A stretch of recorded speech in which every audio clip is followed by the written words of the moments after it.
మీకు తెలుసా, ఇప్పుడు అంటార్కిటికాలో ఉష్ణోగ్రతలు పెరుగుతున్నాయి.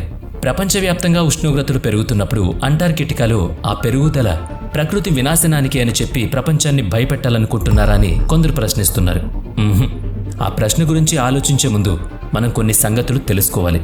యూరోపియన్ స్పేస్ ఏజెన్సీ తాజాగా తీసిన ఉపగ్రహ ఛాయాచిత్రాల్లో అంటార్కిటికా నేల మీద తెల్లని మంచుతో కూడిన ప్రదేశాలతో పాటుగా ఆకుపచ్చని మచ్చలు కూడా కనిపించాయి.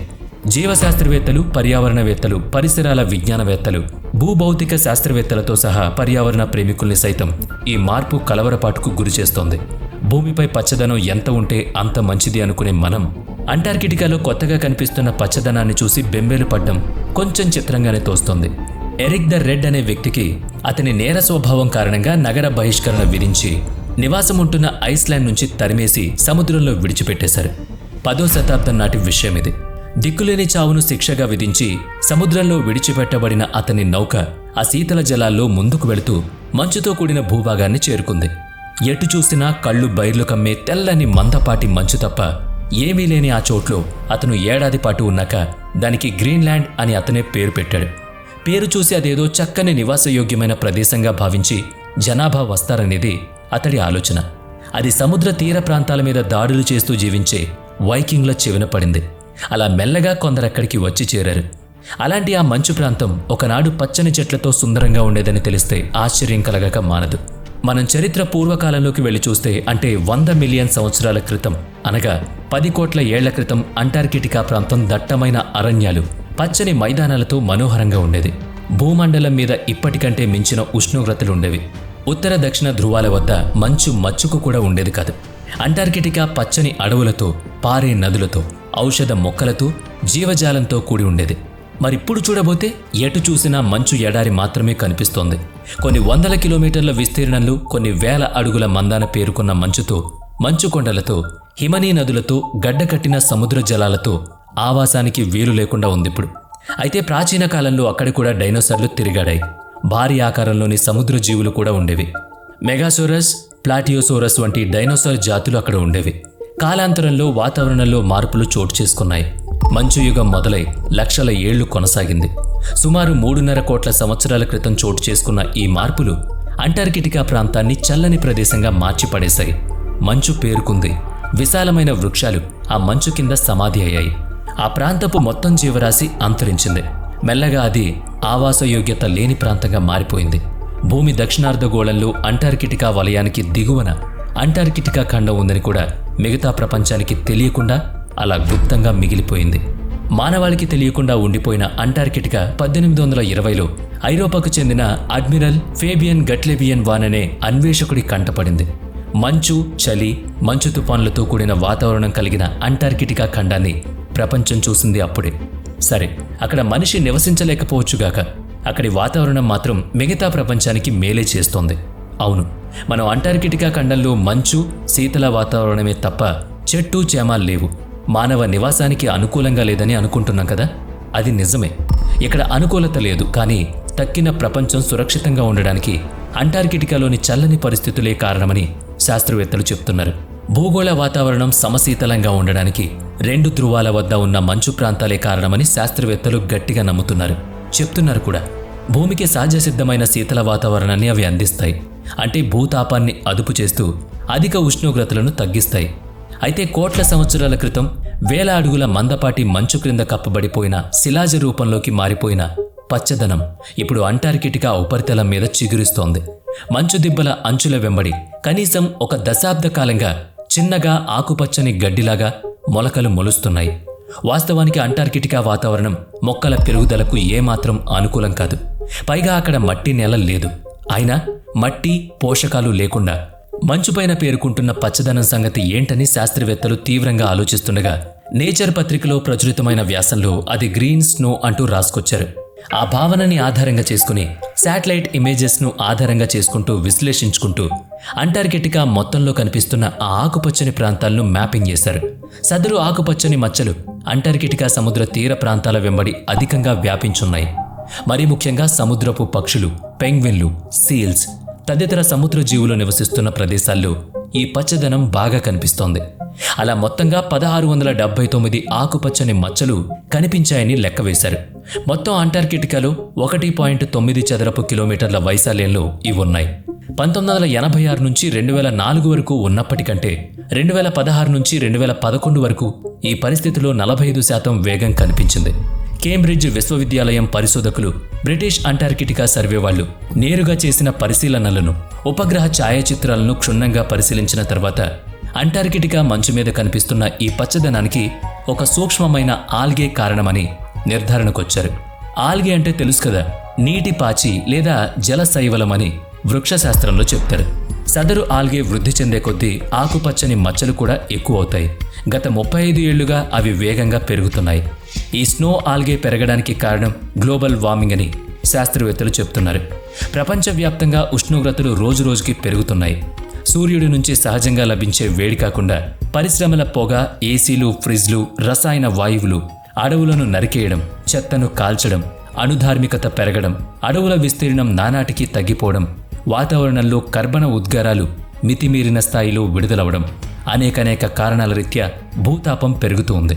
సరే, దానికి అంటార్కిటికాలోని స్నో ఆల్గే పెరుగుదలకు ఒకవేళ అది పెరిగితే మనకు వచ్చే ప్రమాదం, వీటన్నిటికీ పరస్పరం సంబంధం ఉందా అంటే ఖచ్చితంగా ఉంది. భూతాపం పెరగడం వల్ల అంటార్కిటికా మంచు కొండలు కరిగిపోతున్నాయి. సముద్ర ఉపరితలంపై ఉన్న మందపాటి మంచు పొరలు కరిగి అక్కడక్కడ నీటి చలమలు ఏర్పడుతున్నాయి. ఇవి మరీ ఎక్కువగా లేకపోవచ్చు.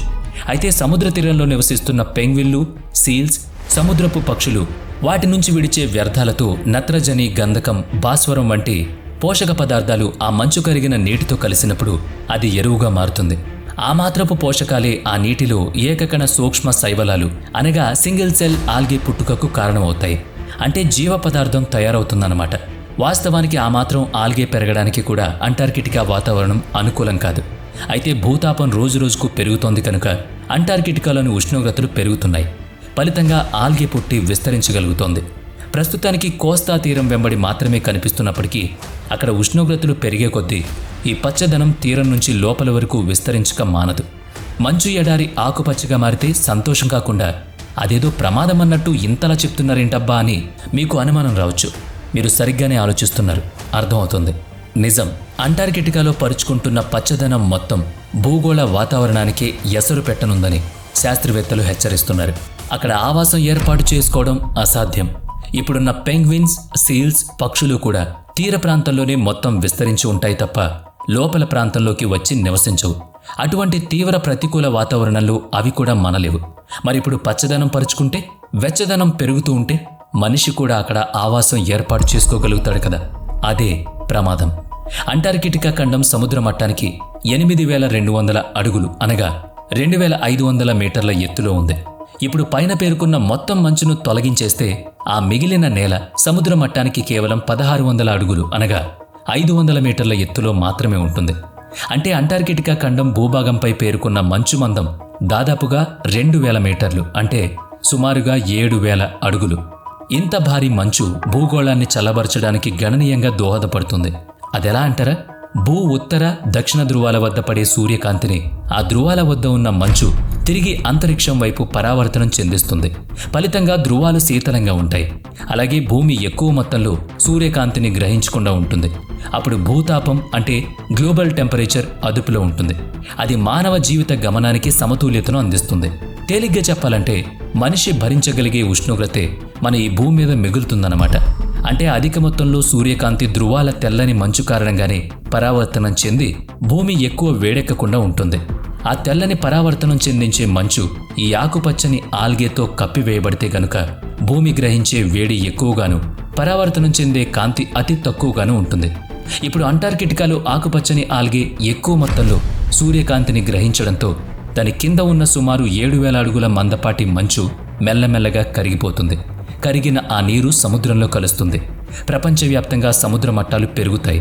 తీర ప్రాంత నగరాలు ఆ సముద్రాల్లో కలిసిపోతాయి.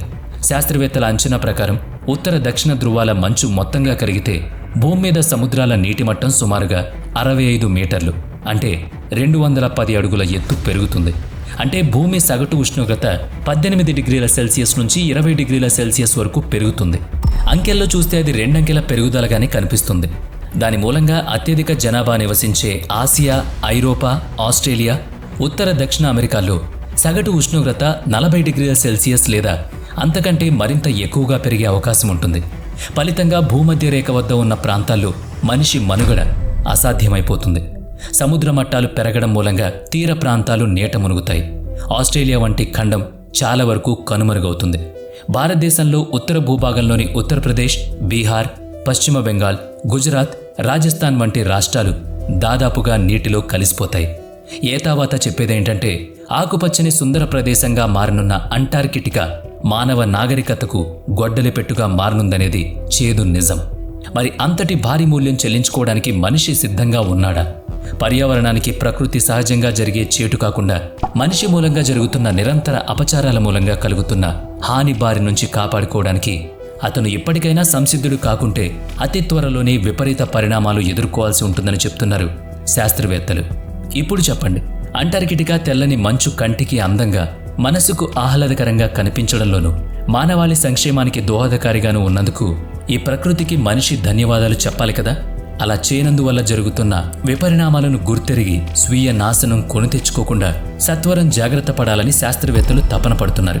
కాబట్టి ఇది భయపెట్టడం కాదు, రానున్న భయంకర పరిస్థితుల్ని అసలలా జరగకుండా నిలవరించమని, అది మన చేతుల్లోనే ఉందని చెప్పుకోవడమే ఈ మా ప్రయత్నం. ఏం చేయాలి, ఎలా చేయాలి, ఎంత వేగంగా స్పందించాలో మనకు బాగా తెలుసు. అవేంటో కామెంట్ చేయండి. మనం ఎలాంటి చర్యలు తీసుకుంటే గ్లోబల్ వార్మింగ్ను తగ్గించగలుగుతాం? మరి మీ వంతుగా రేపటి నుంచి మీరేం చర్యలు తీసుకుంటున్నారు?